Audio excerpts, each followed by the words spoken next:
A man suspected of ambushing and shooting a California sheriff's deputy was killed on Thursday after a shootout with police, authorities said.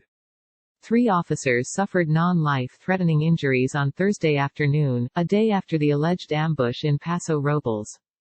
A spokesman for the San Luis Obispo sheriff confirmed the death of Mason James Lira, 26. Details of the circumstances around his death were not immediately available. Officers from the Arroyo Grande Police Department, California Highway Patrol and Kings County Sheriff's Office were wounded. Lira is accused of ambushing and seriously injuring a San Luis Obispo sheriff's deputy and killing a homeless man on Wednesday. The attacks set off a huge manhunt on the Central California coast that ended in the shootout. Lira's father says his son had several mental illnesses and did not take his medication. At least one officer was shot as police attempted to take Lira into custody during a chaotic scene in a riverbed, with residents in a 2-mile radius locked down. Officials did not immediately say how many other officers had been injured or how serious their wounds were. The manhunt for Lira, 26, began at dawn Wednesday, when authorities said he opened fire on the Paso Robles police station and then shot a San Luis Obispo County Sheriff's deputy in the face. The deputy suffered serious injuries. While scores of officers searched for Lira, they received a report of a body near a train station and found a 58-year-old man shot to death on the tracks. He appeared to be a homeless man who had been camping out overnight. Police believe Lira was responsible for the killing.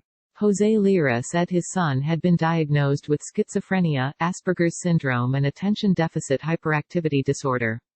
He said his son has been in and out of jail and treatment centers and often thinks he is a special agent or a soldier. He lives in a fantasy world, Jose Lira said. He doesn't have a beef with the police.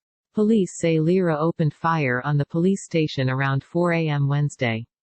2 sheriff's deputies heard gunshots and responded but didn't see the attacker until they were outside their patrol car and under fire. Nicholas Dreyfus, 28, was hit in the face and underwent surgery. The search intensified on Thursday in Paso Robles, a tourist destination in California's Central Coast wine region. Police closed parts of a freeway and used flash bangs while searching apartments. Jose Lira said he had last spoken to his son about 2 months ago, when his son had threatened him and became belligerent. "I slept with a gun loaded under my pillow last night," he said. "I'm afraid of him, too." The attack came just 5 days after law enforcement officers were ambushed farther north in the community of Ben Lomond. There is no indication the shootings are related. The Santa Cruz County Sheriff's Sergeant Damon Gutzwiller, 38, was killed and another deputy injured on Saturday in an attack by an Air Force sergeant armed with homemade bombs, an AR-15 rifle and other weapons, authorities said. Sheriff Jim Hart said the suspect, Stephen Carrillo, was intent on killing officers. Carrillo, 32, was arrested and the FBI is investigating whether he has links to the killing of a federal security officer outside the U.S. courthouse in Oakland during a protest against police brutality on 29 May. A white van was spotted at both attacks. Prosecutors on Thursday filed 19 charges against Carrillo, who faces life in prison if convicted.